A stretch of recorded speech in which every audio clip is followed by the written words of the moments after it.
Ya, lanjut lagi ya di materi yang ke-6 ini tadi disinggung tentang materi penyulingan bertingkat atau orang menyebutnya destilasi uap ya, diuapkan ya. Bagaimana cara menguapkannya? Nah, ini kalau di rumah-rumah itu namanya dikukus ya, dikukus ya. Mengukusnya pakai apa? Ngukusnya ini apa namanya ya, pakai dandang bisa, yang sederhana itu pakai dandang yang khusus untuk ini bisa, pakai dandang biasa juga bisa. Jadi bahan-bahan ini destilasi ini namanya bertingkat ini adalah material yang kita gunakan untuk mengambil minyak sirih, misalnya bumbu apa namanya, bumbu jangkep ya, bumbu lengkap itu orang-orang Jawa itu kan terkenal bumbu lengkap itu nanti kita kukus dulu, dikukus sampai suhu 200 derajat. Setelah dikukus 200 derajat selama 1 jam, ada yang 1 jam seperempat, ada yang 45 menit ya, beda-beda dari artikel yang ada. Tapi yang jelas di resep awal atau rumusan awal itu adalah suhunya 200 derajat selama 1 jam. Kenapa harus diuapkan? Karena apa?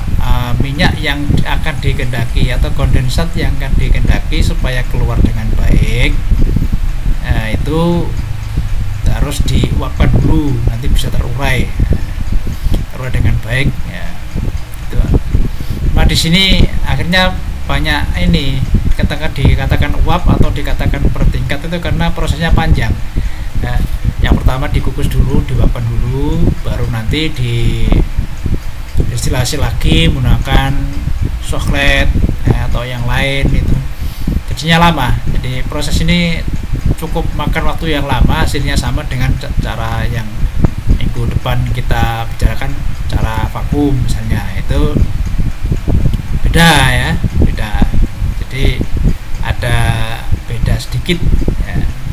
Tapi dari sisi biaya dan prosesnya menggunakan destilasi uap ini mahal, sisi agak mahal karena bahan bakunya banyak, terus proses produksinya panjang, jadinya harga atau biaya yang dikeluarkan untuk membuat suatu minyak asiri baik dari bumbu atau dari rempah itu jadinya mahal dan kemungkinan juga akan sulit ya.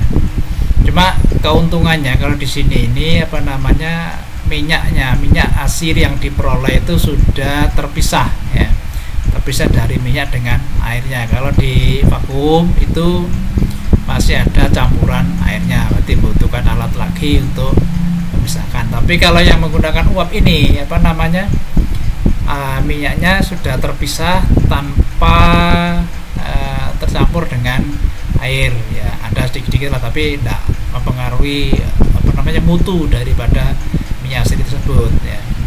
Cuma prosesnya agak panjang, jadi langkah ini sudah mulai dikurangi oleh para pengusaha minyak asiri ya. Di Kayu Putih yang di Ndawar Belanda kemarin juga sudah tidak menggunakan ini, menggunakan vakum karena emang biayanya mahal ya. Terus apa namanya, minyak yang dihasilkan itu juga tidak terlalu jauh kualitasan dengan yang menggunakan vakum ya. Cuma kalau di vakum itu nanti minyak yang diperoleh itu nanti diencerkan lagi atau diurai lagi dengan senyawa kimia supaya minyaknya itu utuh, bisa digunakan untuk keperluan yang lain. Nah, kalau di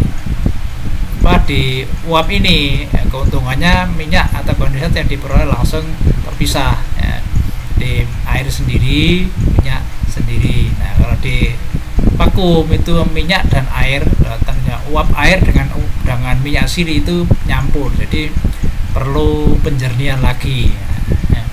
Tapi kualitasnya tidak jauh beda antara uap dengan di sana. Cuma kalau di uap biaya produksinya cukup panjang dan membutuhkan waktu yang lama ya. untuk menghasilkan minyak yang sesuai keinginan ya. Ini yang paling banyak digunakan minyak eukaliptus atau minyak dari pinus. Ini memang menggunakan uap karena jenis ikatan minyaknya itu rangkap semua, jadi harus diurai lebih panjang ya, atau terpentin ya, atau dari damar ya, itu juga membutuhkan waktu yang cukup lama ya. Nah, dengan model ini uap ini ya, memang awal pembuatan minyak asiri cukup digemari, banyak orang suka. Kenapa? Bekas-bekas ranting daun yang diasirikan itu bisa digunakan untuk bahan bakar lagi. Jadi seperti ada tunggunya di bawahnya, terus dipanasi.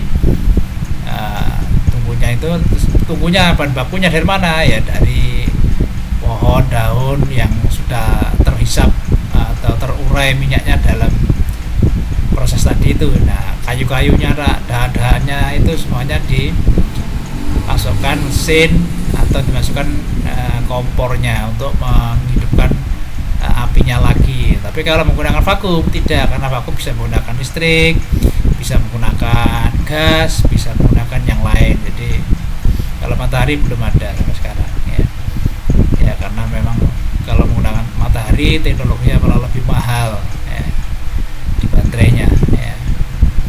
Ya, ini beberapa hal tentang destilasi uap ya. Kalau fraksinya seperti yang di awal kita ketemu kemarin, fraksi molnya itu, menghitung cara molnya berapa, itu seperti di awal ya. Silakan ditanyakan yang kurang paham.